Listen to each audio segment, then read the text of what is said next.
I'm Nancy Miller, and I have two sons with autism. Justin, who lives in Shoreline near Seattle, and he is 39. And Cameron, who is sitting next to me, and he is 37. He'll be 38 in November. And both are totally opposite. Justin is nonverbal and he has 24/7 caregivers that come in and help with him. And Cameron is totally verbal, loves being around people. Justin loves peace and quiet.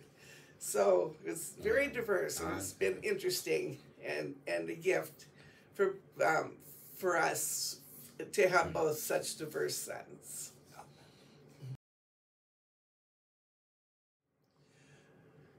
Yes, so with Justin, even though he's nonverbal, he has taught us a lot. That things that he could do and still can do when he was younger. We didn't know exactly what his skills were, and realized one day when our daughter was doing her homework on the computer, and back in the 90s it wasn't a lot of computer stuff, but she had gotten up from the table, gone to another room. He sat down and totally trashed the entire hard drive.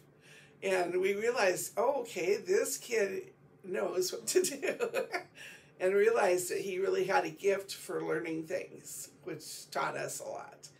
And for Cameron, he was nonverbal actually for the first few years, and taught us that with a lot of work and a lot of faith, that he's started talking, and he still loves to talk. So those two things have been a gift. Justin has taught us so much. Even though he is nonverbal, he speaks from the heart.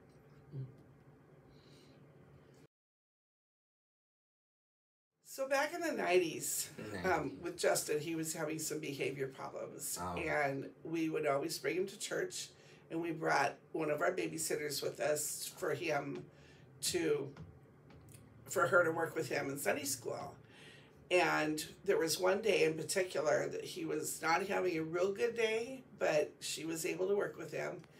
And during the pastor's sermon, he really got upset, and you could hear it all the way downstairs, and she took him outside quickly. But the pastor never forgot that, and the next day he came to our house and asked me to resign my bell choir position, and said that we were no longer welcome in the church. So at the time, we were just like, what? I mean, I had grown up here. I was baptized here, in the Methodist church, and not this building. And it was just like, we were just in a state of shock. And he actually sent the associate pastor to tell us this. I was getting phone calls the next couple days after the church found out that we resigned. A lot of them from the board of trustees. And they said what the pastor did was not right and wanted us back.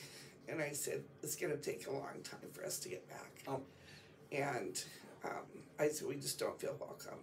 Well, about 6 months later, the pastor went to a different position over in Seattle, I think it was. And so they said, anytime you want to come back, you're welcome to the church. And since then, it's just been kind of like a domino effect, that more and more welcome, getting to know Cameron, especially because at that point, we moved him to Seattle. And so with Cameron, he just got to know everybody in the church, and everybody loves him, and here we are. We're just so blessed, to have such a welcoming church. And the fact that everybody welcomes Cameron with open arms, and a lot of people come up to him and say, so glad you're here today. And he'll find a lot of people to talk about a lot of different things. So if there's one guy in particular that he talks football with, so he can't wait for football season. And just, he has his own thing with different people, and it's just, everybody thinks it's great. And if Cameron says during the church service, it's okay. Nobody even bats an eye.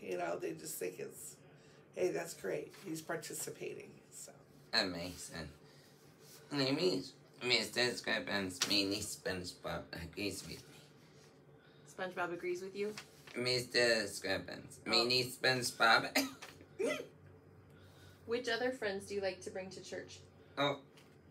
Only two, and I'm Mr. Cookie Monster. What's your other friend that you bring? Mini SpongeBob. Mini SpongeBob? I would say if there's something you don't understand, like about a disability or about the person that has a disability, is to either, engage in a conversation with them, ask them permission. Is it okay if I talk to you? Or if it's a parent with a child, and I've encountered this with both the boys over the years, maybe walk up to the parent and say, is it okay if I ask questions about your kids? And the mom can either say yes or no or whatever. And also research the internet if you really want to find out more. It's a great tool for learning, and just observing also, like in church. Observe how the person encounters things and, encounters people. And that gives you a great clue right there, how to make people feel welcome. We're just blessed to be here. Yeah. And it's been a journey that we feel like is, as far as, we still have more of a journey, but Cameron has taught us so much too about the church. I didn't think that he would ever get to the point where he wanted to go to church, but he lives for both Olney Gardens and this service, so it's a blessing that he can get to both, and we're just very thankful that for everybody that includes him.